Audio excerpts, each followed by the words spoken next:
Halo teman-teman, perkenalkan nama saya Tia Ivankah, NIM 2021 kelas 3L, Pendidikan Guru Sekolah Dasar Universitas PGRI Palembang.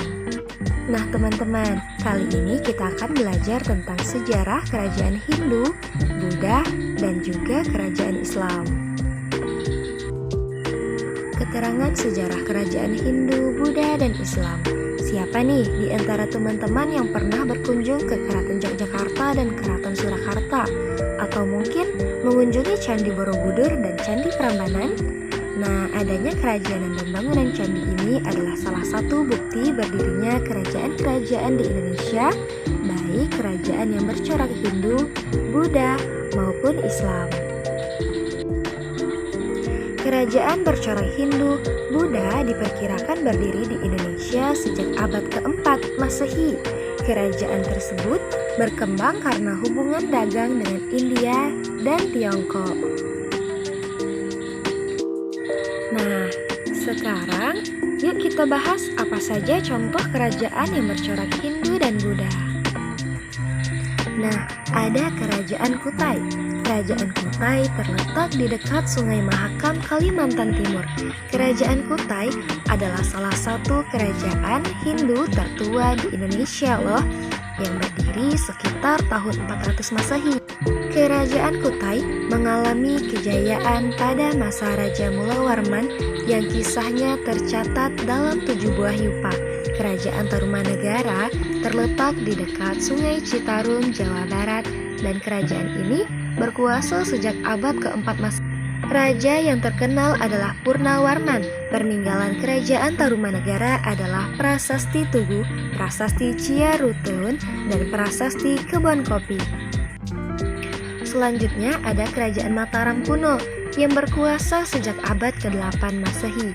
Awalnya kerajaan ini terletak di Jawa Tengah, kemudian pindah ke Jawa Timur karena bencana letusan gunung berapi. Raja pertamanya adalah Raja Sanjaya. Awalnya kerajaan ini bercorak Hindu, tapi pada masa dinasti Syailendra juga menganut Buddha. Peninggalan kerajaan Mataram kuno adalah Candi Prambanan dan Candi Borobudur.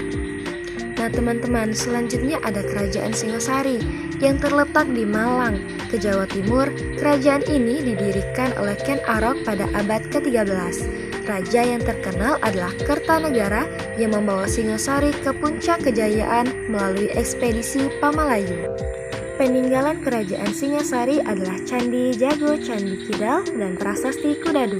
Kerajaan Majapahit berdiri sekitar tahun 1293 sampai 1527 Masehi dan berpusat di Jawa Timur. Kerajaan ini didirikan oleh Raden Wijaya dari Kerajaan Singasari. Kerajaan Majapahit adalah kerajaan Hindu-Buddha terakhir yang menguasai Nusantara dan dianggap sebagai kerajaan terbesar di Indonesia.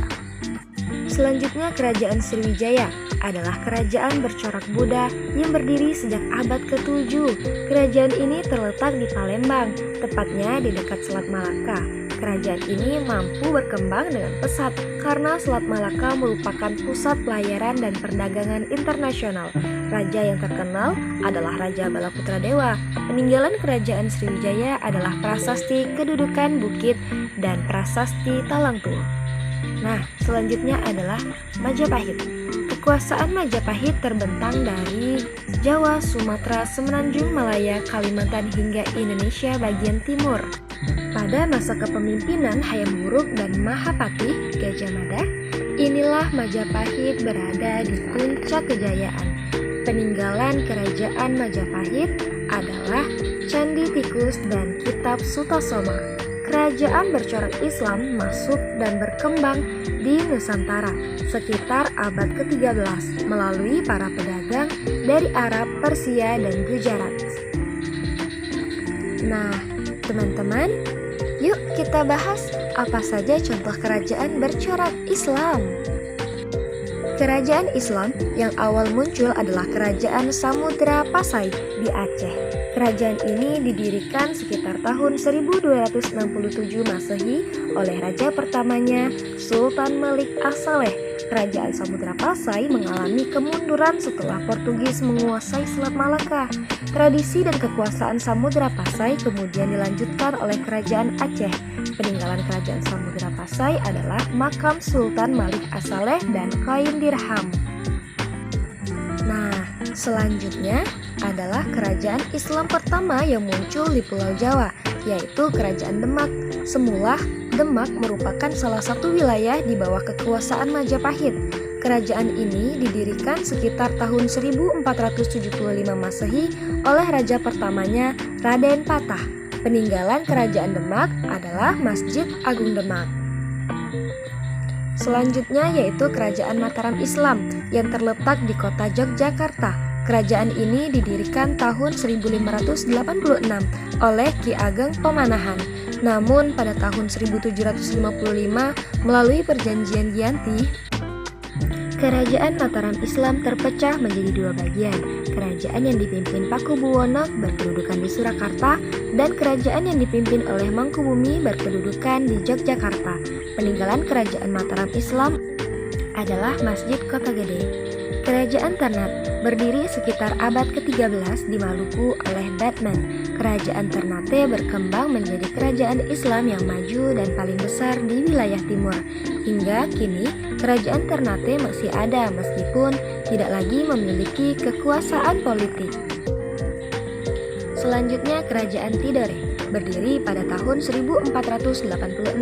Kerajaan ini mencapai puncak kejayaan pada masa Sultan Nuku yang mampu mempersatukan kerajaan Ternate dan Tidore serta mengusir Portugis dari Maluku.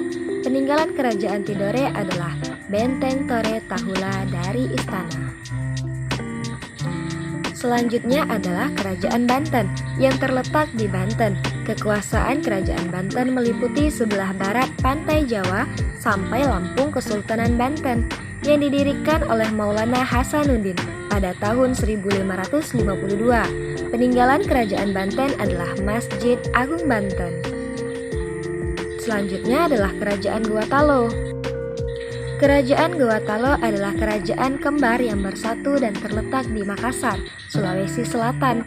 Kesultanan Gorontalo mencapai puncak kejayaan pada masa Sultan Hasanuddin yang dijuluki sebagai ayam jantan dari timur. Peninggalan Kerajaan Gorontalo adalah Istana Bala Lampoa dan Masjid Katangka. Bagaimana teman-teman? Ternyata banyak ya kerajaan di Indonesia yang berjaya dan terkenal. Hal ini tidak lepas dari kepemimpinan para raja yang berani dan berkuasa. Berbagai peninggalan kerajaan juga harus kita jaga dengan baik agar bukti sejarah kerajaan di Indonesia tidak hilang dan dapat terus diwariskan. Nah, baiklah, itulah tadi sejarah tentang kerajaan Hindu, Buddha, dan juga kerajaan Islam. Terima kasih dan sampai jumpa teman-teman.